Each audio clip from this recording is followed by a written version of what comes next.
നമ്മളിന്ന് ഈ ഒരു വീഡിയോയിൽ ഉദ്ദേശിക്കുന്നത് ഉത്തരേന്ത്യയിൽ വളരെയധികം ചർച്ചയായിട്ടുള്ള ഒരു ഡിബേറ്റ് 2-3 ദിവസം കൊണ്ട് തന്നെ ഏകദേശം 1 കോടിയോളം ആളുകൾ കണ്ടിട്ടുള്ള ഒരു ഡിബേറ്റ് ആണ്.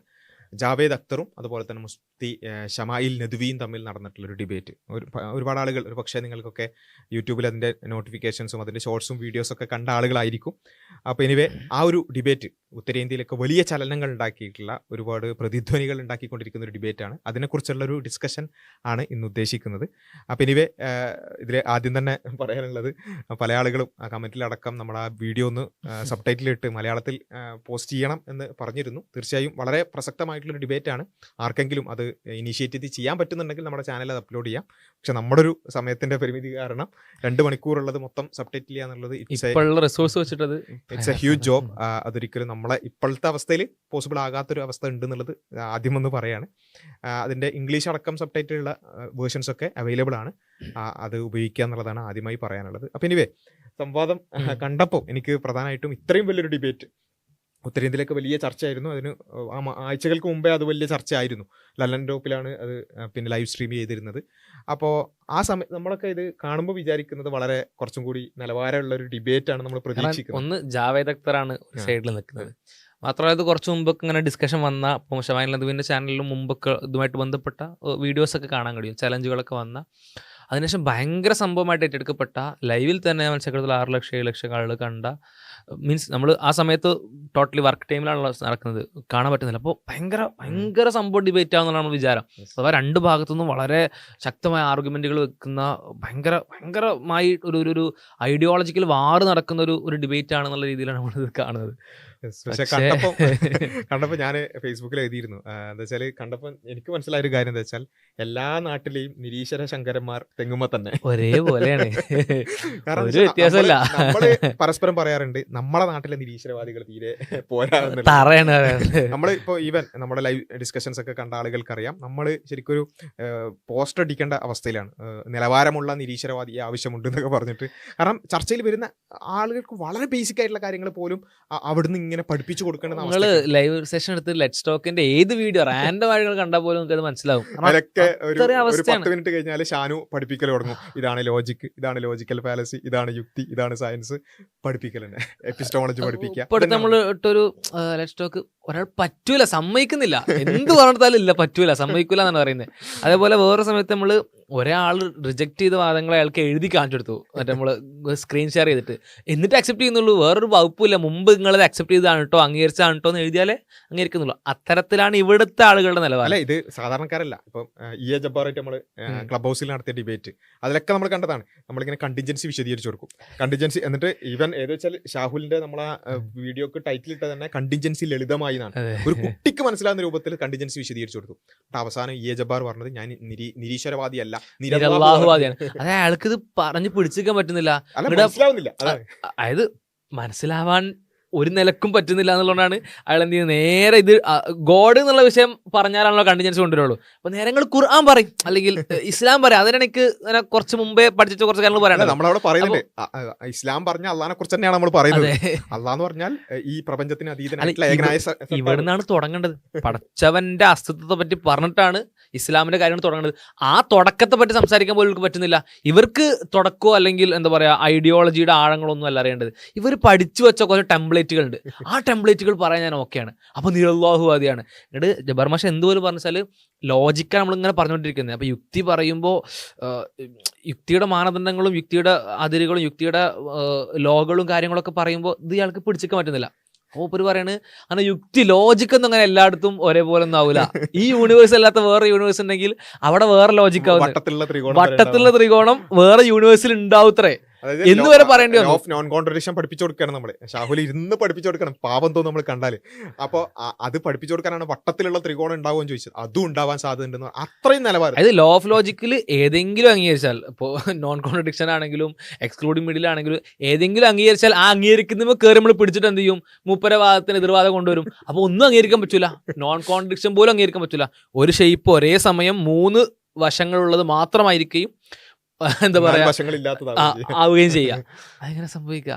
അത്തരത്തിലുള്ള നിലവാരത്താഴ്ചയിലേക്ക് പോലും നമ്മുടെ നാട്ടിലെ നിരീശ്വരവാദികൾ പറയുമ്പോൾ ജബ്ബാർ എന്തായാലും അത്ര നിലവാരമല്ലേ ഉള്ളൂ എന്ന് പറയും. രവി പിന്നെ ഇതിനെ കണ്ടിജൻസി പറഞ്ഞ ഭയങ്കര വിറ്റുള്ള ക്ലിപ്പ് ഉണ്ട് നമ്മള് പഴംപൊരി. അപ്പം ഈ സംഭവം എന്താന്ന് തന്നെ അറിയില്ല ഇയാൾക്ക്. എന്ന് വെച്ചാൽ കൊസാലിറ്റി എന്താണ്, കണ്ടിജൻസി എന്താന്ന് പോലും അറിയില്ല. എന്നിട്ട് വലിയ ബുദ്ധിജീവിയായിട്ട് കൊസാലിറ്റിയും കണ്ടിജൻസി പോലും തിരിച്ചറിയാതെ അതിനെ റിഫ്യൂട്ട് ചെയ്യാണ്. അപ്പോൾ ഏതായാലും ഞാൻ വിചാരിച്ചത് മലയാളത്തിലുള്ള എത്തിസ്റ്റുകൾ അങ്ങനെ വിചാരിച്ചാൽ മതി എന്ന് വിചാരിച്ചിട്ടാണ് പിന്നെ നാഷണൽ ലെവലിലേക്ക് പോയത്. നാഷണൽ ലെവലിൽ ഇതിനേക്കാൾ അവസ്ഥയാണ്. അപ്പോൾ എനിവേ അതിൽ മുഫ്തി ഷമായിൽ നദ്വി അവിടെ പ്രധാനമായിട്ടും പിന്നെ ദൈവാസ്തിത്വമാണ് വിഷയം. അപ്പോൾ ദൈവാസ്തിത്വം ഉണ്ട് എന്നുള്ളതിന് ഷമായിൽ നദ്വി ആദ്യം തന്നെ തുടങ്ങുന്നത് വളരെ സ്ട്രക്ചർഡ് ആയിട്ടാണ്. അദ്ദേഹം ചെയ്തെന്താ വെച്ചാൽ ആദ്യം തന്നെ പറഞ്ഞു പിന്നെ അറിവ് നേടാൻ പല മാർഗങ്ങളുണ്ട്. ആ മാർഗങ്ങളിൽ ഒന്നാമത്തത് എംപിരിക്കലായിട്ടുള്ള അറിവുകളാണ്. അതായത് നമുക്ക് പരീക്ഷ അനുഭവജ്ഞാനം എന്ന് പറയും.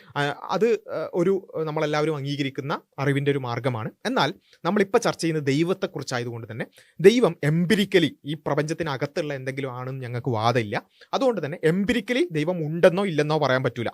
അപ്പോൾ മുപ്പര് ഓരോന്നായിട്ട് പറഞ്ഞു പോവുകയാണ്. അപ്പോൾ എംപിരിക്കൽ എവിഡൻസുകൾ വെച്ചിട്ട് എന്ത് ചെയ്യാൻ പറ്റില്ല, ദൈവം ഉണ്ടെന്നോ ഇല്ലാന്നോ പറയാൻ പറ്റില്ല. അപ്പോൾ അതുകൊണ്ട് ഈ ചർച്ചയിൽ എംപിരിക്കൽ ആയിട്ടുള്ള കാര്യങ്ങളെക്കുറിച്ച് നമ്മൾ ചർച്ച ചെയ്യേണ്ടതില്ല, അത് മാറ്റിവെക്കാം എന്ന് പറഞ്ഞിട്ടാണ് അടുത്തേക്ക് പോകുന്നത്. പിന്നെ ഷമായിൽ നദ്വി അടുത്തായിട്ട് പറഞ്ഞതെന്ന് വെച്ചാൽ പിന്നെയുള്ള സോഴ്സ് ഓഫ് നോളജിൽ പെട്ടതാണ് ഈ ടെസ്റ്റിമോണീസ്. പിന്നെ എന്താ പറയുക, വേദങ്ങൾ, അത് അങ്ങനെയുള്ള ടെസ്റ്റിമോണിയൽ തെളിവുകൾ. അതിൽ ഷമായിൽ നദ്വി അതിൽ പറഞ്ഞ കാര്യം എന്താ വെച്ചാൽ എന്നെ സംബന്ധിച്ചിടത്തോളം ദൈവം ഉണ്ട് എന്നുള്ളതിന് ടെസ്റ്റിമോണിയൽ ആയിട്ടുള്ള എവിഡൻസസ് ഉണ്ട്, വേദങ്ങൾ തന്നെ പിന്നെ അതിനുള്ള തെളിവാണ്. പക്ഷെ നിങ്ങളത് അംഗീകരിക്കൂല, നിങ്ങൾ ആ ടെസ്റ്റിമോണി അംഗീകരിക്കൂല, അതുകൊണ്ട് ഞാൻ അതും എടുക്കുന്നില്ല. അപ്പോൾ എംപിരിക്കൽ മാറ്റിവെച്ചു, ടെസ്റ്റിമോണിയൽ എവിഡൻസസും മാറ്റിവെച്ചു. പിന്നെ ഉള്ളത് പ്രധാനമായിട്ടും നമുക്ക് ഇന്ന് ഡിസ്കസ് ചെയ്യാൻ പറ്റുന്നത് ഞങ്ങളും നിങ്ങളും അംഗീകരിക്കുന്ന ലോജിക്കാണ്. ആ ലോജിക്കൽ ആർഗ്യുമെന്റ് ആണ് നമുക്ക് ഇനി അങ്ങോട്ട് ഡിസ്കസ് ചെയ്യാനുള്ളത്. ഇത് തുടക്കത്തിൽ തന്നെ പറഞ്ഞിട്ടാണ് എന്ത് ചെയ്തത്, മുമ്പ് അത്രയും ക്ലിയർ കട്ട് ആയിട്ടാണ് ഡിബേറ്റ്. വളരെ പ്രിപ്പയർഡ് ആണ്, എന്ത് പറയണം, എന്റെ പോയിന്റിൽ എന്താണ് ഞാൻ ജസ്റ്റിഫൈ ചെയ്യേണ്ടത് എന്നതിനെ പറ്റി വളരെ ക്ലാരിറ്റി ഉള്ള രീതിയിലാണ് വന്നിട്ടുള്ളത്.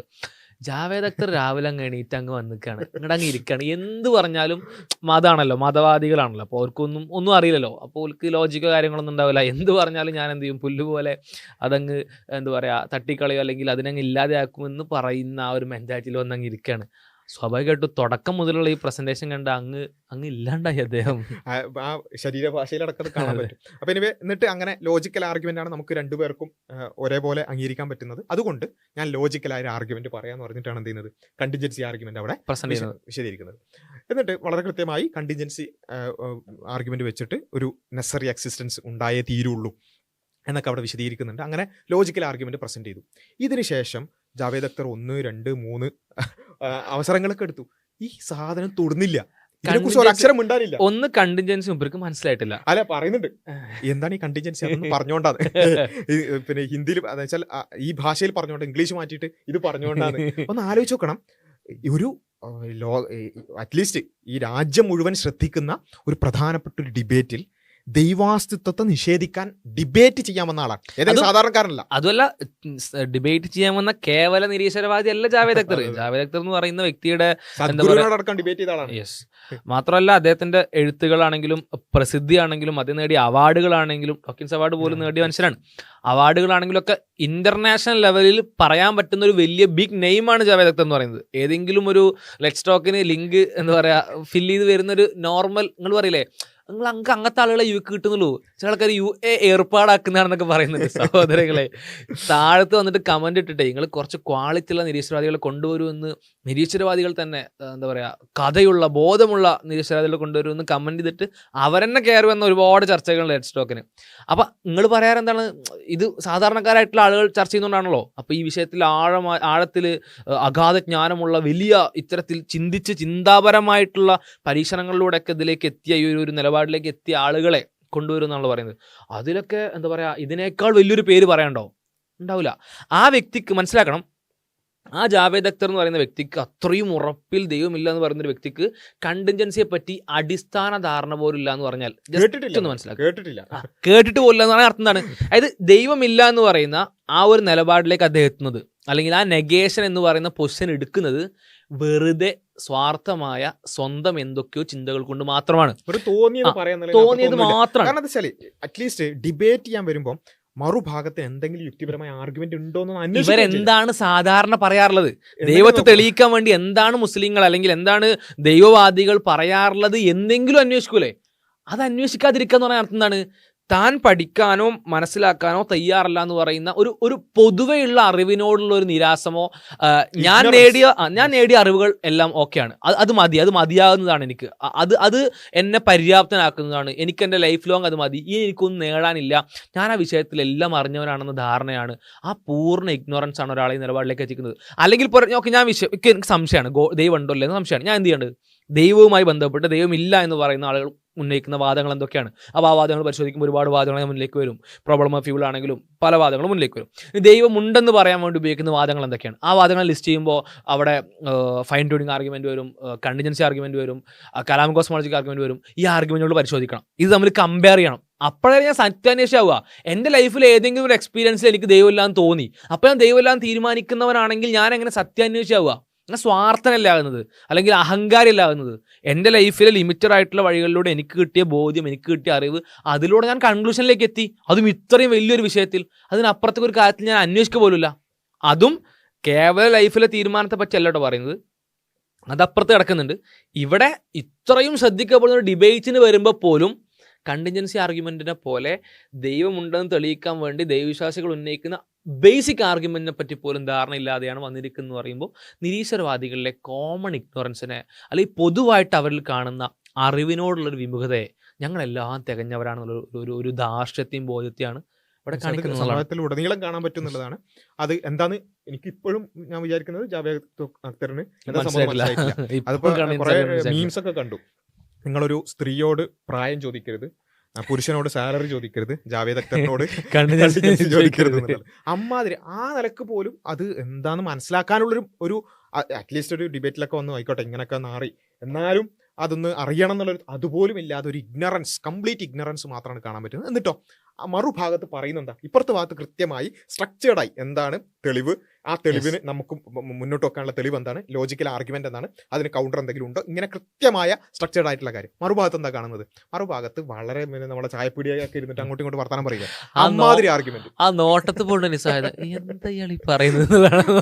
ആർഗ്യുമെന്റ് ഒരു ആർഗ്യുമെന്റ് കാണിച്ചു തരാം. അതായത് വിശുദ്ധ ഖുർആനിലെ ഡിനോസറിനെ കുറിച്ച്, അതാണ് ഖുർആൻ തെറ്റാണെന്നുള്ള ഏറ്റവും വലിയ തെളിവെന്ന് വെച്ചാൽ ഖുർആൻ തെറ്റാണെന്നല്ല, എന്താ സംവാദ വിഷയം, അതാണ് തെളിയിക്കുന്നത്. ഖുർആൻ തെറ്റാണെന്ന് പറഞ്ഞു വരുന്നത് അൾട്ടിമേറ്റ് തെളിയിക്കുന്നത് ദൈവമല്ല എന്നുള്ളതാണ്. ദൈവമല്ല എന്നുള്ളതിന്റെ തെളിവാണ് ഡിനോസറിനെ പറ്റി പറയുന്നില്ല, വേദഗ്രന്ഥങ്ങളിൽ പറഞ്ഞിട്ടില്ല എന്നുള്ളത്. ഒന്ന് ആലോചിച്ചേക്കണം. അതിന് വളരെ നല്ലൊരു മറുപടി കൊടുക്കുന്നുണ്ട്, അത് നമുക്കൊന്ന് കാണാം. आपने कहा कि किसी मजहबी किताब में डायनासोर का जिक्र नहीं है. अफसोस कि आज तक किसी मैथमेटिक्स की किताब में मुझे डायनासोर का जिक्र नहीं मिला.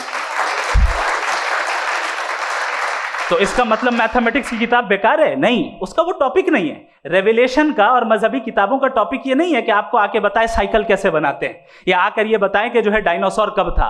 वो तो मोरालिटी सिखाने आया है, गॉड के बारे में बताने आया, नॉन फिजिकल रियलिटी की हकीकत को सिखाने के लिए आया. रिलीजियन साइंस को रोकता है? नहीं रोकता. अगर रोकता है तो गलत करता है. रिलीजियन साइंटिज्म को रोकता है, जिसमें हमारे जावेद साहब मुब्तला है. അപ്പൊ അതില് നല്ല അടിപൊളി പിന്നെ സ്പോട്ട് ഓൺ റിപ്ലൈ കൊടുത്തിട്ടുണ്ട്. അതായത് ഇയാൾ പറഞ്ഞത് വെച്ചാല് മതഗ്രന്ഥങ്ങളിൽ ഡിനോസറുകളെ കുറിച്ച് പറഞ്ഞിട്ടില്ലല്ലോ, അതുകൊണ്ട് മതഗ്രന്ഥങ്ങൾ എന്തല്ല, മതഗ്രന്ഥങ്ങൾ ശരിയാണെന്ന് മനസ്സിലാക്കാൻ പറ്റില്ല, വസ്തുതയാണ് മനസ്സിലാക്കാൻ അപ്പം അതിന് മറുപടി ഇതാണ്, മാത്തമാറ്റിക്സിന്റെ പുസ്തകത്തിൽ ഡിനോസറിനെ കുറിച്ച് പറഞ്ഞിട്ടില്ല എന്ന് വെച്ചിട്ട് മാത്തമാറ്റിക്സ് തെറ്റാണെന്ന് നമ്മൾ പറയില്ല. കാരണം എന്താ, മാത്തമാറ്റിക്സിന്റെ പുസ്തകം അതിനുള്ളതല്ല അല്ലെ. അദ്ദേഹം പറഞ്ഞിട്ട് സൈക്കിള് എങ്ങനെ ഉണ്ടാക്കാം എന്നുള്ളത് മാത്തമാറ്റിക്സ് പിന്നെ പുസ്തകത്തിലല്ല കാണാൻ പറ്റുക, ഡിനോസറിനെ കുറിച്ച് മാത്തമാറ്റിക്സിന്റെ പുസ്തകത്തിലല്ല കാണാൻ പറ്റുക എന്ന് വെച്ച് മാത്തമാറ്റിക്സ് തെറ്റാന്ന് വരില്ല.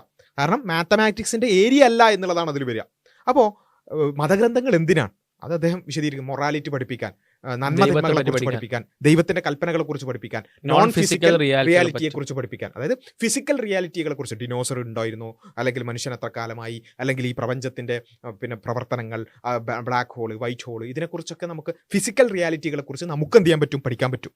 പക്ഷെ നമ്മുടെ അന്വേഷണങ്ങൾക്ക് അപ്പുറത്താണ് എന്ത്, നോൺ ഫിസിക്കൽ റിയാലിറ്റികളിൽ പെട്ടതാണ് ഈ പറഞ്ഞ ദൈവം, അതുപോലെ തന്നെ ആത്മാവ്, അതുപോലെ തന്നെ നന്മതിന്മകൾ, ഇങ്ങനെയുള്ള കാര്യങ്ങൾ, പരലോകം, ഇതുപോലെയുള്ള കാര്യങ്ങൾ നമ്മുടെ ഫിസിക്കലായിട്ടുള്ള അന്വേഷണങ്ങൾക്ക് അപ്പുറത്തുള്ളതാണ്. അത് പറഞ്ഞവരാണ് മതഗ്രന്ഥങ്ങൾ. അത് പറഞ്ഞു തരാനുള്ള മതഗ്രന്ഥങ്ങളിൽ ഇന്നതുണ്ടോ? ഇത് ചില ആൾക്കാർ ഡിനോസർ ഇവർ ചോദിച്ചു, ചില ആൾക്കാർ പറയും പിന്നെ ഹൃദയത്തിന് 4 ചേംബർ ആണെന്നുണ്ടോ, തലച്ചോറിൽ ഇത്ര നേവ് ഉണ്ടെന്നുണ്ടോ, ഇങ്ങനെ ചോദിക്കുന്ന കുറെ ഭയങ്കര സീരിയസ് ആയിട്ടാണ് ചോദിക്കുന്നത്. ഇത് ചോദിക്കുന്ന ആളുകളുടെ വിചാരം എന്ന് പറഞ്ഞാൽ ഞങ്ങൾ മതഗ്രന്ഥം തെറ്റാണെന്ന് തെളിയിക്കാനുള്ള ഭയങ്കര ആർഗ്യുമെന്റ് വാദം കൊണ്ടുവന്നിരിക്കുന്നതാണ്. ഇപ്പൊ ഇത് വളരെ സിമ്പിളാണ്. ഒരു കാര്യം ശരിയാണോ തെറ്റാണോ എന്ന് പരിശോധിക്കാൻ അതെന്താണോ ക്ലെയിം ചെയ്യുന്നത് അത് ഇതിലുണ്ടോ എന്നുള്ളതാണ് പരിശോധിക്കേണ്ടത്. മതഗ്രന്ഥം എന്താണ് ക്ലെയിം ചെയ്യുന്നത്, ഇത് എന്തിനുള്ളതാണ്, ഇത് എന്താ പറയുക, നന്മയും തിന്മയും വേർതിരിക്കുന്ന ഫുർഖാനാണ്, വേർതിരിക്കുന്ന സാധനമാണ്. അതേപോലെ തന്നെ ഇത് ഹുദയാണ്, ഗൈഡൻസ് ആണ്, മാർഗദർശനമാണ്. ഇതിലെന്തിനെ പറ്റിയാണ് പറയുന്നത്? അള്ളാഹുവിനെ പറ്റിയാണ് പറയുന്നത്, പരലോകത്തെ പറ്റിയാണ് പറയുന്നത്. അതിലില്ലേ? അതിലുണ്ട്. സത്യവും അസത്യവും വേർതിരിക്കുന്നുണ്ട് അത്. അല്ലെങ്കിൽ ഖുർആന് സത്യം എന്താണെന്നതിനെ പറ്റിയും അസത്യം എന്താണെന്നതിനെ പറ്റിയും വ്യക്തമായ പൊസിഷൻ ഉണ്ട്. ഖുർആന് മാർഗദർശനം ഏതാണെന്നുള്ളതിനെ പറ്റി വ്യക്തമായ പൊസിഷൻ ഉണ്ട്.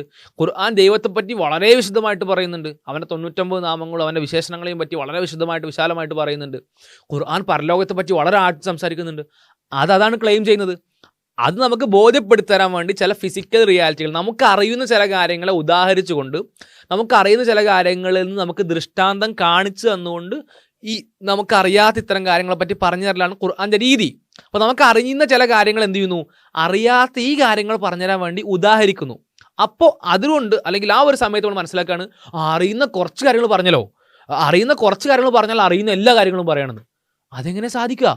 പിന്നെ നമുക്ക് പഠിച്ചവൻ ബുദ്ധിശക്തി തരേണ്ട ആവശ്യമില്ല, പഠന മാർഗങ്ങൾ നൽകേണ്ട ആവശ്യമില്ല. പടച്ചവൻ അല്ലെങ്കിൽ ഇസ്ലാമിൻ്റെ വീക്ഷണം പ്രകാരം പടച്ചവൻ നമുക്ക് ബുദ്ധിശക്തി നൽകിയിട്ടുണ്ട്, പഠിക്കാനുള്ള വഴിയും പഠിക്കാനുള്ള സംവിധാനങ്ങളും നൽകിയിട്ടുണ്ട്. അത് എന്തിനാണ് നൽകിയിട്ടുള്ളത്? അതുവഴി പഠിക്കാനാണ്. ദിനോസറിനെ പറ്റി നമുക്ക് പഠിച്ച് മനസ്സിലാക്കാൻ പറ്റുന്നതുകൊണ്ടാണ് നമ്മൾ പഠിച്ച് മനസ്സിലാക്കിയിട്ടുള്ളത്. നമ്മൾ ബയോളജിക്കൽ എന്താ പറയുക സിസ്റ്റത്തെ പറ്റിയിട്ടും വേൾഡിനെ പറ്റിയിട്ടും ഫിസിക്കൽ വേൾഡിനെ പറ്റിയിട്ടും അതുപോലെ തന്നെ കെമിസ്ട്രിയുടെ മറ്റു ബ്രാഞ്ചുകളെ പറ്റിയിട്ടും ഒക്കെ നമുക്ക് പഠിച്ച് മനസ്സിലാക്കാൻ പറ്റും. അതിനാണ് നമുക്ക് ബുദ്ധി നൽകിയിട്ടുള്ളത്. ആ ബുദ്ധി ഉപയോഗിക്കാനും പഠിക്കാനുള്ള എൻകറേജ്മെൻറ്റും ആ ഗ്രന്ഥത്തിലൂടെ നൽകിയിട്ടുണ്ട്. പ്ലസ് എന്ത് ചെയ്തിട്ടുണ്ട്, ഈ വിഷയങ്ങളിൽ ദൃഷ്ടാന്തമായ ചില കാര്യങ്ങൾ എടുത്തു പറഞ്ഞിട്ടുണ്ട്. ആ എടുത്തു പറഞ്ഞ കാര്യങ്ങളിലെ യൂസേജിലെ അക്യുറസി, അതേപോലെ തന്നെ പ്രയോഗിച്ച സ്ഥലം, പ്രയോഗിച്ച രൂപം, ഇതൊക്കെ നമുക്ക് ദൃഷ്ടാന്തമായി മനസ്സിലാക്കാം. എന്തിനുള്ള ദൃഷ്ടാന്തം? നമുക്കറിയാത്ത കാര്യങ്ങൾ അത് നമുക്ക് വെരിഫൈ ചെയ്യാൻ പറ്റില്ല. പരലോകത്തെ പറ്റി പടച്ചവൻ പറഞ്ഞത് ശരിയാണോ തെറ്റാണോ വെരിഫൈ ചെയ്യാൻ പറ്റില്ല. പടച്ചവനെ പറ്റി പടച്ചവൻ പറഞ്ഞത് ശരിയാണോ തെറ്റാണോ നമുക്ക് നമ്മളുടെ എംപിരിക്കൽ വഴിയിലൂടെ പോയി വെരിഫൈ ചെയ്യാൻ പറ്റില്ല. അപ്പോൾ അതിനെ സത്യമാണെന്ന് ബോധ്യപ്പെടാൻ വേണ്ടി നമുക്കറിയുന്ന വെരിഫൈ ചെയ്യാൻ കഴിയുന്ന ഈ ലോകത്ത് ഒരുപാട് കാര്യങ്ങളെ പറ്റി വളരെ മിറാക്കുലസ് ആയിട്ടുള്ള സ്റ്റേറ്റ്മെൻറ്റ്സ് ഖുർആൻ പറഞ്ഞിട്ടുണ്ട്, അക്യുറേറ്റ് ആയിട്ടുള്ള സ്റ്റേറ്റ്മെൻറ്റ്സ് പറഞ്ഞിട്ടുണ്ട്.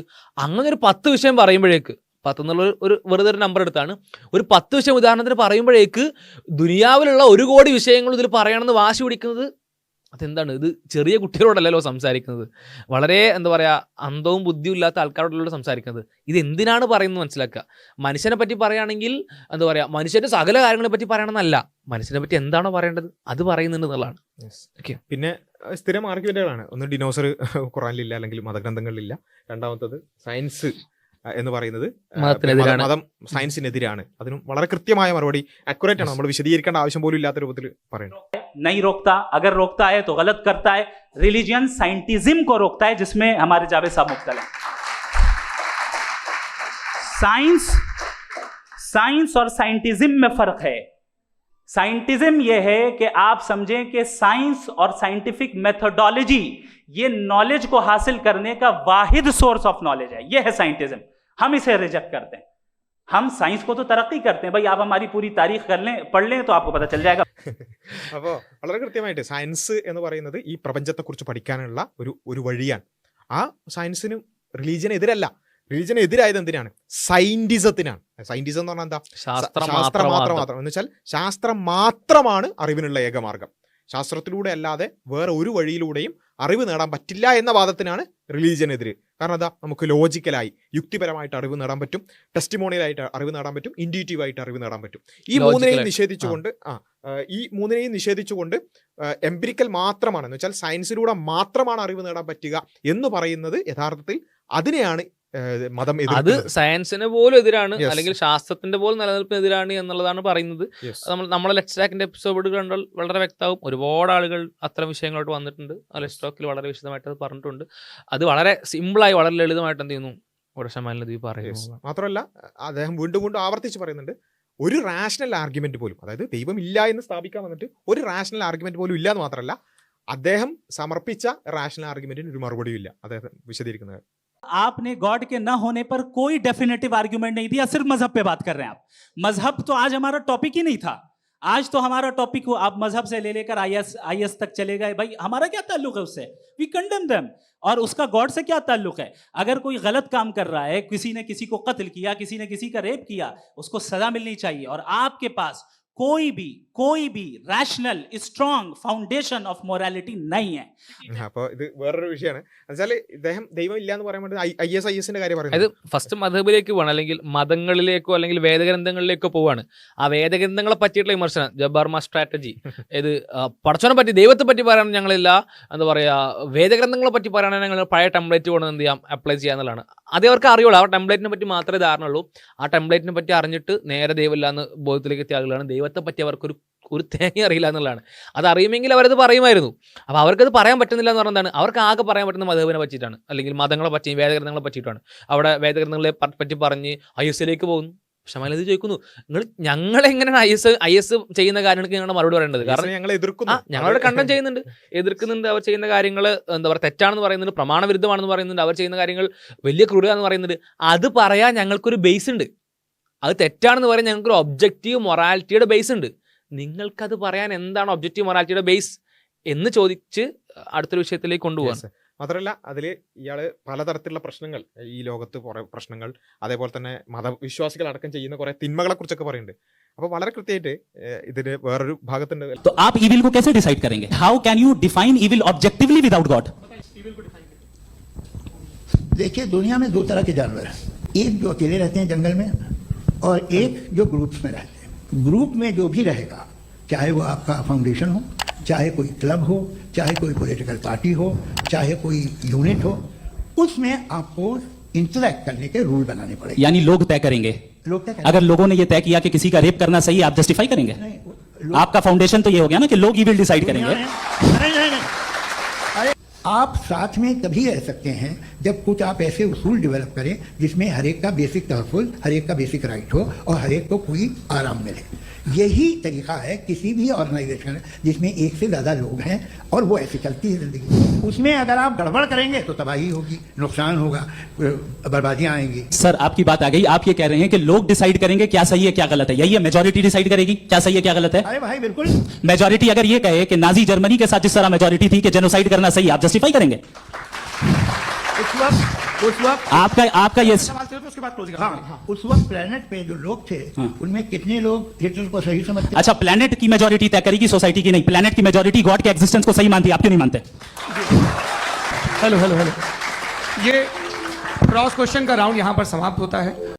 ഇദ്ദേഹം ചോദിക്കുന്നുണ്ട്, എന്താണ് നിങ്ങൾക്ക് ഒരു കാര്യം തെറ്റാണെന്ന് പറയാനുള്ള ഫോർ എക്സാമ്പിൾ IS ചെയ്യുന്ന കാര്യം തന്നെ തെറ്റാണെന്നുള്ള മാനദണ്ഡം എന്താണ്? ഞങ്ങൾക്ക് മാനദണ്ഡം ഉണ്ട്. അത് ഈ വിശ്വാസികളെ സംബന്ധിച്ചിടത്തോളം സർവശക്തനായിട്ടില്ല, അല്ലെങ്കിൽ എല്ലാം അറിയുന്ന ദൈവം പറഞ്ഞു ഇത് തെറ്റാണ്, അപ്പൊ തെറ്റാണ്, അത് തെറ്റാണ്. IS ചെയ്യുന്ന കാര്യങ്ങളൊക്കെ തെറ്റാണെന്ന് പറയാൻ ഞങ്ങൾക്ക് വേറൊരു മാനദണ്ഡത്തിന്റെ ആവശ്യമില്ല, ഖുർആനും സുന്നത്തും മാത്രം മതി. യെസ്. അപ്പോൾ എന്നാൽ ഇവരെ സംബന്ധിച്ചിടത്തോളം, നിരീശ്വരവാദികളെ സംബന്ധിച്ചിടത്തോളം ഒരു കാര്യം തെറ്റാണെന്ന് പറയാൻ എന്താണ് മാനദണ്ഡം എന്ന് ചോദിച്ചപ്പം അവിടെ ജാവേദ് അക്തർ പറയുന്നുണ്ട്, അത് പിന്നെ സമൂഹത്തിൽ പൊതുവായിട്ട് കൂടുതലായി ഭൂരിപക്ഷം അത് തെറ്റാണെന്ന് പറയുന്നുണ്ടെങ്കിൽ അത് തെറ്റാണ്. അപ്പോൾ വളരെ കൃത്യമായിട്ടൊരു ചോദ്യം ചോദിക്കുന്നുണ്ട്. അപ്പോൾ ഹിറ്റ്ലറിന്റെ കാലഘട്ടത്തിൽ, നമ്മളൊക്കെ ചോദിക്കുന്ന ചോദ്യം തന്നെ, ഹിറ്റ്ലറിന്റെ കാലഘട്ടത്തിൽ നാസി ജർമ്മനിയിൽ അവിടെ ഹോളോകോസ്റ്റ് നടന്നു. ആ ഹോളോകോസ്റ്റ് അവിടെയുള്ള ഭൂരിപക്ഷത്തിന് ഓക്കെ ആയിരുന്നു. അപ്പൊ അത് നിങ്ങൾക്ക് മോറലി ഓക്കെ ആണോ എന്ന് ചോദിച്ചു. അപ്പൊ അവിടെ കുടുങ്ങി. അപ്പൊ ഇത് അങ്ങനെയല്ല, അത് ഒരു സമൂഹത്തിലല്ല, മൊത്തത്തിൽ പ്ലാനറ്റിൽ മൊത്തത്തിൽ ഭൂരിപക്ഷം ഉണ്ട്. അപ്പൊ അടുത്ത ചോദ്യം വന്നു, എന്ത് അങ്ങനെയാണെങ്കിൽ കൂടുതൽ ആളുകളും ദൈവവിശ്വാസികളാണ്, അപ്പൊ അത് ശരിയായിരിക്കുമല്ലോ. അത് ഇദ്ദേഹം വീണ്ടും അത് ആവർത്തിക്കുന്നുണ്ട്. आपने कहा कि मेजॉरिटी तय करेगी सोसाइटी की, वो सही होगा। मैंने कहा हिटलर को फिर आप सही कहेंगे? नहीं, प्लेनेट की सोसाइटी की मेजॉरिटी तय करेगी। तो प्लेनेट की मेजॉरिटी गॉड के एग्जिस्टेंस को मानती है, आप कह रहे हैं ये रिलीजियस है। तो यानी आपके पास कोई स्ट्रॉन्ग फाउंडेशन नहीं है ऑब्जेक्टिव मोरालिटी का। ऑब्जेक्टिव मोरालिटी का अगर कोई फाउंडेशन है तो वो सिर्फ गॉड है। ഒബ്ജക്റ്റീവ് മൊറാലിറ്റി എന്നൊന്നുണ്ടെങ്കിൽ, അഥവാ വസ്തുനിഷ്ഠമായ ഒരു കാര്യം തെറ്റാണെന്നോ ശരിയാണെന്നോ പറയണമെങ്കിൽ ദൈവമല്ലാതെ, പടച്ചവനല്ലാതെ മറ്റൊരു സോഴ്സും അതിനില്ല. അത് നമ്മൾ എത്രയോ കാലമായിട്ട് ചലഞ്ച് ചെയ്യുന്ന, എത്രയോ കാലമായിട്ട് പറയുന്ന കാര്യമാണ്. വേറെ ആർക്കെങ്കിലും വേറൊരു വാദം ഉണ്ടെങ്കിൽ പറയാം, ചലഞ്ച് ചെയ്യാം. ഇത് പറയുമ്പം എത്രത്തോളം ഇദ്ദേഹം ആവർത്തിച്ച് പറയുന്നത് നിങ്ങൾക്ക് ഒരു ഡെഫിനിറ്റീവ് ആർഗ്യുമെന്റും ഇല്ല, വളരെ കൃത്യമായി ഒന്ന് സ്ഥാപിക്കാൻ വേണ്ട ഒരു ആർഗ്യുമെന്റ് നിങ്ങളുടെ കയ്യിലില്ല. എന്നിട്ട് അതിനൊക്കെ പറയുന്ന മറുപടികളുടെ ബാലിശത എന്ന് വെച്ചാൽ, നമ്മൾ ഈ മൊറാലിറ്റി എന്ന് പറയുന്നൊക്കെ അതൊന്നും വലിയ കാര്യമില്ല. അത് നമ്മൾ ഈ ഡ്രൈവിംഗ് ഒക്കെ ചെയ്യുമ്പോൾ ഈ ഒരു സ്ഥലത്ത് ചിലപ്പോൾ ലെഫ്റ്റ് ആയിരിക്കും, വേറൊരു രാജ്യത്ത് പോയാൽ റൈറ്റ് ആയിരിക്കും, അങ്ങനെയൊക്കെ അത്രക്കേ ഉള്ളൂ. ട്രാഫിക് റൂൾസ് നമ്മളെല്ലാവരും കൂടി തീരുമാനിക്കുന്ന അത്രക്കെ തന്നെ ഉള്ളൂ എന്ന രൂപത്തിൽ അതാണ് ഇയാളെ സംബന്ധിച്ചിടത്തോളം മൊറാലിറ്റിയുടെ ബേസ് ചോദിക്കുമ്പോൾ ഇയാളുടെ മറുപടി ഇതാണ്. അതിനൊക്കെ വളരെ കൃത്യമായ മറുപടി, ഒബ്ജക്റ്റീവ് മൊറാലിറ്റി എന്താണ്, സബ്ജക്റ്റീവ് മൊറാലിറ്റി എന്താണ് എന്നുള്ളതൊക്കെ കൃത്യമായി അവിടെ വിശദീകരിച്ചു കൊടുക്കുന്നു. इन्होंने कहा कि नेचर में कोई इंसाफ नहीं है, हम डिसाइड करते हैं कि मोरालिटी क्या होती है, इंसाफ क्या होता है, हम डिसाइड करते हैं. जैसे ड्राइविंग सीट में ट्रैफिक वाला, ये तो किसी खुदा ने नहीं कहा, ये है, इसे कहते हैं फॉल्स इक्विवेलेंस. ये एक ലോജിക്കൽ ഫെലസി. എന്ത് ഫാലസിയാണെന്നുള്ളതൊക്കെ കൃത്യം കുറെ പഠിപ്പിക്കുന്നുണ്ട്. കുറെ ഫാലസികൾ എന്തായാലും ജാവേദ് അക്തർ അതിന്റെ പേരൊക്കെ പഠിച്ചിട്ടുണ്ടാവും മനസ്സിലാക്കുന്നത്. അപ്പൊ ഏതായാലും അത് ഫോൾസ് മനസ്സിലായിട്ടുണ്ടാവില്ല, പറഞ്ഞു കൊടുത്തിട്ടുണ്ട്. आपने जो है मिसाल दी ड्राइविंग की और ट्रैफिक की, ये सब्जेक्टिव मोरालिटी है. आप सब्जेक्टिव मोरालिटी को मिसाल बनाकर ऑब्जेक्टिव मोरालिटी के ऊपर नहीं थोप सकते. इंसाफ की ऑब्जेक्टिव मोरालिटी. अगर आप ये कहते हैं कि नेचर में इंसाफ नहीं है, तो इंसाफ का न होना ये नेचुरल हुआ, तो फिर नेचर को नेचर रहने दे. क्यों हम इतना स्ट्राइव कर रहे हैं दुनिया में इंसाफ लाने के लिए? ये तो इलॉजिकल बात है, इरैशनल बात है. इसलिए बहुत सी चीजें ऐसी हैं जो ऑब्जेक्टिवली जो है इविल या गुड हैं, और बहुत सी चीजें ऐसी हैं जो सब्जेक्टिवली हैं. सब्जेक्टिवली जो मोरल होता है या इमोरल होता है, उसको हम सोशल कंसेंसस से या पर्सनल प्रेफरेंस से डिसाइड करते हैं. लेकिन जो ऑब्जेक्टिव मोरालिटी है, जिसमें इंसाफ आया, जो इन्होंने बार बार रिपीट किया, ये ऑब्जेक्टिव है, सब्जेक्टिव नहीं है. अगर आप कहते हैं ये सब्जेक्टिव है, तो मेरा सवाल आपसे ये है, क्या सोशल कंसेंसस के जरिए अगर जुल्म को सही करार दे दिया जाएगा तो आप जुल्म को जस्टिफाई करेंगे? വളരെ കൃത്യമായിട്ടുള്ള ചോദ്യമാണ്. അതായത് ലോകത്ത് മുഴുവൻ പിന്നെ ഒരു തിന്മ, അത് കൂടുതൽ ആളുകൾ മെജോറിറ്റി തിന്മയെ അംഗീകരിച്ചാൽ നിങ്ങളത് അംഗീകരിക്കും, അതിനെ ജസ്റ്റിഫൈ ചെയ്യുമോ എന്നുള്ള വളരെ പ്രധാനപ്പെട്ട ഒരു ചോദ്യം. എന്ന് വെച്ചാൽ ഒരു കാര്യം ശരി തെറ്റ് എന്ന് പറയാൻ ഭൂരിപക്ഷത്തെയൊക്കെയാണ് മാനദണ്ഡമാക്കുന്നത്. ഭൂരിപക്ഷം മാനദണ്ഡമാക്കിയത് പാളി എന്ന് പറഞ്ഞപ്പോൾ അത് പിന്നെ നമ്മുടെ ഒരു സോഷ്യൽ കൺസെൻസസ് എന്നൊക്കെ പറഞ്ഞിട്ട് ഒരു കൃത്യമായൊരു വാദം പോലും പറയാനില്ല എന്നുള്ളതാണ് ഇതിൽ നമുക്ക് കാണാൻ പറ്റുന്നത്. മാത്രമല്ല പിന്നെ പ്രധാനമായിട്ടും കാര്യമായി പറയാൻ ശ്രമിച്ച ഒരു ആർഗ്യുമെന്റ് എന്ന് പറയുന്നത് പ്രോബ്ലം ഓഫ് ഈവിളാണ്. എന്ന് വെച്ചാൽ പിന്നെ ഈ ലോകത്ത് കുറേ പ്രശ്നങ്ങളുണ്ട്, ഗാസയിലുള്ള കുട്ടികൾ അത് ഇത് എന്നൊക്കെ പറഞ്ഞുകൊണ്ട്, അപ്പം വലിയ കാര്യം മാതിരി ഇതിൽ കുറച്ചൊന്ന് ഒരു ഡിബേറ്റ് നടന്നത് ഈ വിഷയത്തിൽ മാത്രമാണ്. പിന്നെ അല്ല, ഇവർക്ക് at the end of the day ഇവർക്ക് ആകെ പറയാനുള്ള സാധനം അത് മാത്രമാണ്. അത് പറയാൻ ഇവർക്കൊക്കെ അറിയാം, പറയാം. കാരണം എന്താ വെച്ചാൽ വളരെ സിമ്പിൾ ആയിട്ട് പറഞ്ഞു പോയി. പക്ഷെ അതിന് ഇമോഷണൽ കൃത്യമായ മറുപടി കിട്ടി എന്നുള്ളതാണ്. അപ്പൊ അത് കാര്യമായിട്ട്, അതായത് പിന്നെ നിങ്ങൾ ദൈവം എന്നൊക്കെ പറയുന്നുണ്ടെങ്കിൽ ഈ പിന്നെ തിന്മകളെയും സൃഷ്ടിച്ചത് ദൈവമല്ലേ എന്നുള്ളതൊക്കെ കാര്യമായി പറയാൻ ശ്രമിക്കുന്നുണ്ട്. അതിന് വളരെ ചെറിയ വാക്കിൽ വളരെ മനോഹരമായ ഒരു ഉത്തരമാണ്. तो ये ईवल भी खुदा का बनाया हुआ है. जी हाँ, खुदा का बनाया हुआ है, लेकिन अच्छा चलो अच्छी बात. जी बिल्कुल. ഈവളും ദൈവം തന്നെയല്ലേ ഉണ്ടാക്കിയത്. തീർന്നു. तो बिल्कुल, खुदा ने मतलब बनाया. अभी तो ये है कि जो मेजॉरिटी है दुनिया में वो ईवल है. तो ये खुदा एक्चुअली ईवल के साइड पे लग रहा है मुझे. बिल्कुल भी नहीं. मैं बताता हूं. मेजॉरिटी में तो वो है. अगर इस दुनिया में इविल ना हो तो आप गुड को डिफाइन कैसे करेंगे? अगर जुल्म ना हो आप इंसाफ को समझेंगे कैसे? अगर तारीकी ना हो तो आप राइट को समझेंगे कैसे?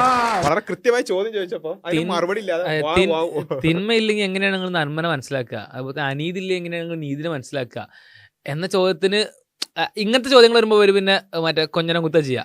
നമ്മൾ രവി സാറിന്റെ അതേ ഐഡിയ ആണ് ചെയ്യുക.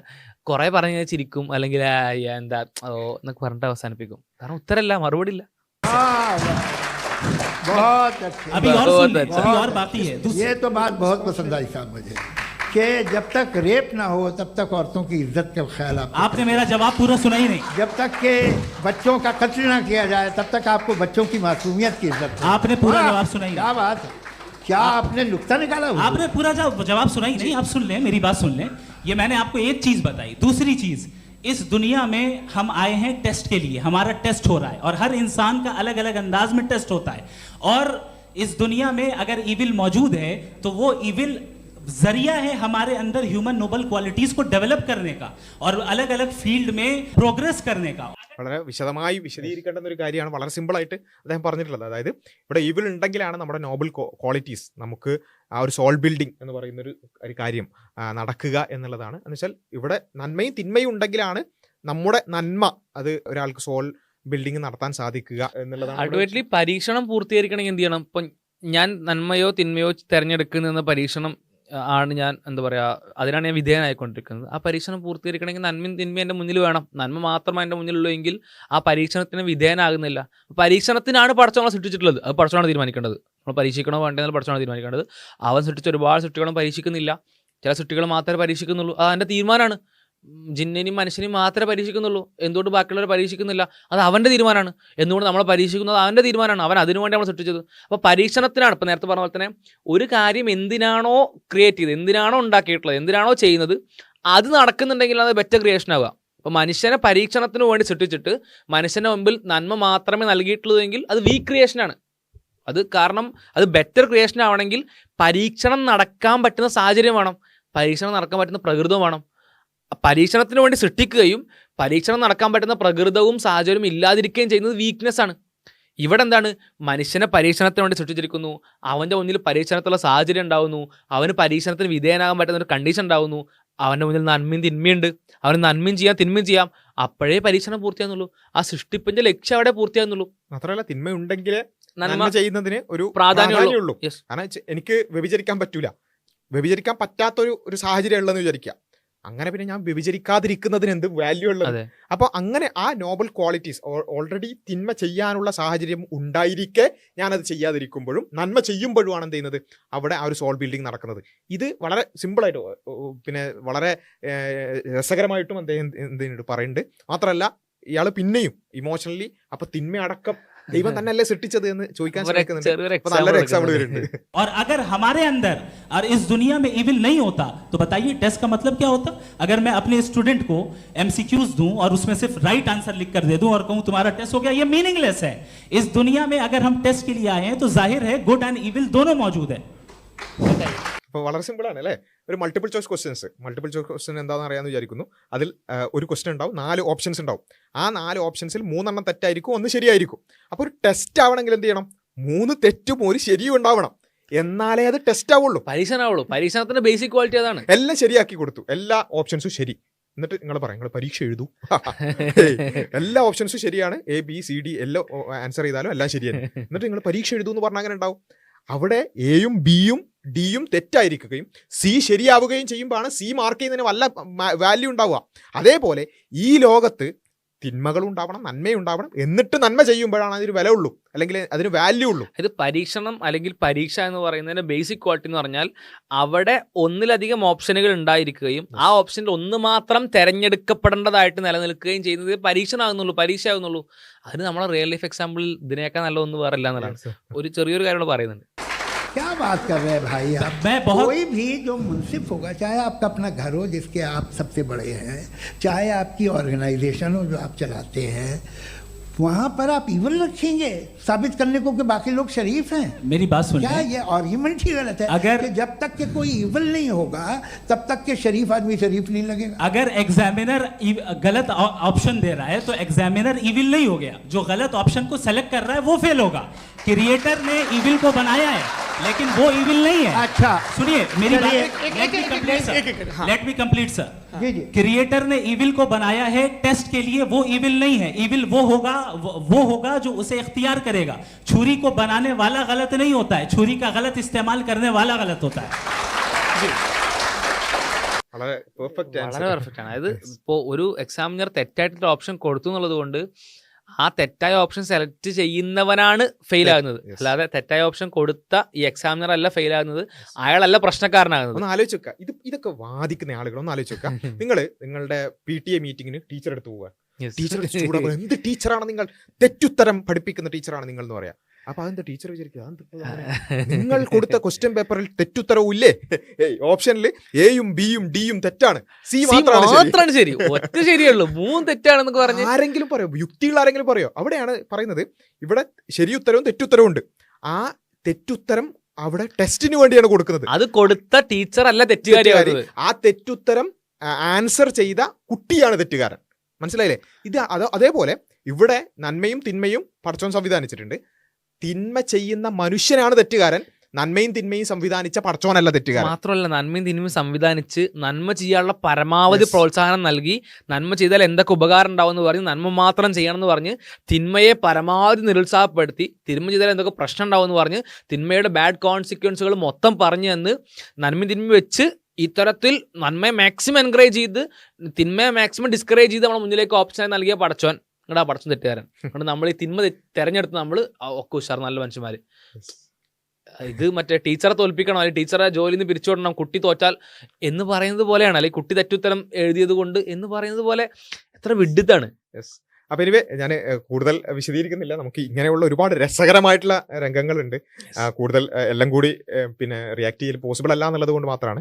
അപ്പൊ എനിവേ പോസിബിൾ ആയ ആളുകൾ ആ ഡിബേറ്റ് ഒന്ന് കാണാൻ ശ്രമിക്കുക. വളരെ രസകരമായിട്ട് നമ്മൾ ആർഗ്യുമെന്റ് വൈസ് നമ്മളൊക്കെ സ്ഥിരമായി കേൾക്കുന്ന, നമ്മുടെയൊക്കെ ചാനലൊക്കെ പിന്നെ ഫോളോ ചെയ്യുന്ന ആളുകളെ സംബന്ധിച്ചിടത്തോളം സ്ഥിരമായി കേൾക്കുന്ന ആർഗ്യുമെന്റുകളൊക്കെ തന്നെയാണ്. പക്ഷെ അതുപോലും ഇവർ കേട്ടിട്ടില്ല. അതാണ് എൻ്റെ പ്രശ്നം. ഇവരതൊന്നും കേട്ടിട്ടില്ല, ഇവരതൊന്നും മനസ്സിലാക്കിയിട്ടില്ല. Complete ignorance. ഒരു നിരീശ്വരവാദി എന്തുകൊണ്ട് നിരീശ്വരവാദി ആകുന്നു എന്നുള്ളതിന്റെ ഉത്തരം നിങ്ങൾക്ക് ഈ സംവാദം കേട്ട കിട്ടും. രണ്ടാമത്തത്, എന്തുകൊണ്ട് നിരീശ്വരവാദികൾ ബേസിക് ആയിട്ടുള്ള വിഷയങ്ങളെ ചർച്ചയ്ക്ക് വരുന്നില്ല എന്നുള്ളതിന്റെ ഉത്തരം ഇതിൽ നിന്ന് കിട്ടും. നമ്മളിങ്ങനെ വിളിക്കാറുണ്ടല്ലോ ദൈവാസ്തിത്വം, പിന്നെ എപ്പിസ്റ്റമോളജി, ഈ വിഷയത്തിലൊക്കെ ഞങ്ങൾ അതിലില്ല എന്ന് പറഞ്ഞ് എന്തുകൊണ്ട് ഓടുന്നു, എന്തുകൊണ്ട് ഇവർ ഓടുന്നു എന്നുള്ളതിന്റെ ഉത്തരം ഈ സംവാദം കേട്ടാൽ നിങ്ങൾക്ക് കിട്ടും. കാരണം എന്താ വെച്ചാൽ ഇത് അടിസ്ഥാനമാണ്. ഈ ബേസിൽ നിന്നാണ് ബാക്കി എല്ലാ വിശ്വാസവും. അതായത് ദൈവമുണ്ട്, അവൻ സർവശക്തനായിട്ടില്ല. മാത്രമല്ല ഈ ജാവേദ് അക്തർ അതിന്റെ ഇടക്കൊക്കെ ചോദിക്കുന്നുണ്ട് വെച്ചാൽ പിന്നെ എന്താ പറയുക, പലതരത്തിലുള്ള ദൈവസങ്കല്പങ്ങൾ ഉണ്ടല്ലോ. അതായത് പിന്നെ ഭൂമിയെ ആരാധിച്ചവർ, ലൈറ്റ്നിങ്ങിനെ പേടിച്ച് ആരാധിച്ചവർ, അങ്ങനെ എങ്ങനെയെന്നൊക്കെ പറയും. അപ്പോൾ വളരെ സിമ്പിളായിട്ട് മുഫ്തിയാര് മറുപടി കൊടുക്കുന്നുണ്ട്. ആയിക്കോട്ടെ, അതൊക്കെ കണ്ടിജന്റ് ആയിട്ടുള്ള കാര്യങ്ങളാണ്. കണ്ടിജന്റ് ആയ കാര്യങ്ങൾ ആരാധിക്കുന്നതിനെ കുറിച്ച് നമുക്ക് ഇടയിൽ തർക്കമില്ല. നമ്മൾ പറയുന്നത് നെസസറി എക്സിസ്റ്റൻസിനെ കുറിച്ചാണ്. നെസസറി എക്സിസ്റ്റൻസിനെ പിന്നെ എതിർക്കാൻ വല്ല വാദം ഉണ്ടെങ്കിൽ പറയുന്നുണ്ട്. അതാണ് നമുക്ക് പറയാനുള്ളത്. നിങ്ങൾ പല ദൈവസങ്കല്പങ്ങളെയും അങ്ങനെ ഇങ്ങനെയൊക്കെ എതിർത്തോളൂ, പക്ഷെ ഞങ്ങൾ പറയുന്ന നമ്മൾ എതിർക്കാൻ കൂടെ ഉണ്ടാവും. കണ്ടിജന്റ് ആയിട്ടുള്ള ബീയിങ്ങുകൾ ആരെങ്കിലും ആരാധിക്കുന്നുണ്ടെങ്കിൽ നമ്മൾ ഒരുമിച്ച് എതിർക്കും. ആരെങ്കിലും സൂര്യനെയോ ചന്ദ്രനോ പിന്നെ കല്ലിനെയോ മുല്ലിനെയോ മുരടിനെയോ മുറുക്കമ്പാബിനെയോ പിന്നെ പശുവിനെയോ ഒക്കെ ആരാധിക്കുന്നതിനെ നിങ്ങൾ എതിർക്കുന്നുണ്ടെങ്കിൽ ഞങ്ങൾ നിങ്ങളുടെ കൂടെ ഉണ്ടാവും. പക്ഷെ അതിനപ്പുറത്തേക്ക് ഇതിനെല്ലാം സൃഷ്ടിച്ച ഇതിനെല്ലാം പിന്നെ വിഭിന്നനായിട്ടുള്ള, അല്ലെങ്കിൽ ഇതിനൊക്കെ അതീതനായിട്ടുള്ള ഏകനായ ഒരു അസ്തിത്വമുണ്ട്. ആ അസ്തിത്വത്തെക്കുറിച്ചാണ് നമ്മൾ സംസാരിക്കുന്നത്. ആ അസ്തിത്വത്തെയാണ് നമ്മൾ അള്ളാഹു, ഏകനായ സട്ടാവ്, പിന്നെ ദൈവം, സർവേശ്വരൻ എന്ന് വിളിക്കുന്നത്. ആ സട്ടാവിന്റെ അസ്തിത്വം ഉണ്ടെങ്കിൽ, അത് ശരിയാണെങ്കിൽ ബാക്കി പറയുന്ന വിശ്വാസങ്ങളൊക്കെ അതിന്റെ തുടർച്ചയാണ്. ആ ബേസ് ക്ലിയർ ആണെങ്കിൽ മാത്രമേ ബാക്കിയൊക്കെ വരുള്ളൂ. ആ ബേസ് തെറ്റാണെങ്കിൽ ബാക്കിയൊക്കെ തെറ്റാണ്. ഇസ്ലാമിൽ നിങ്ങൾ എതിർക്കുന്ന കുറേ സാധനം ഉണ്ടല്ലോ, അത് തെറ്റാണ്, ഇത് തെറ്റാണ്, ഇത് പ്രശ്നമാണ് എന്നൊക്കെ പറയില്ലേ, അതൊക്കെ പ്രശ്നം തന്നെയാണ്. അതൊക്കെ യുക്തിരഹിതമാണ് എപ്പോൾ ഈ സട്ടാവില്ലെങ്കിൽ. അതൊക്കെ യുക്തിപരമാണ് എപ്പോൾ ഈ സട്ടാവ് ഉണ്ടെങ്കിൽ.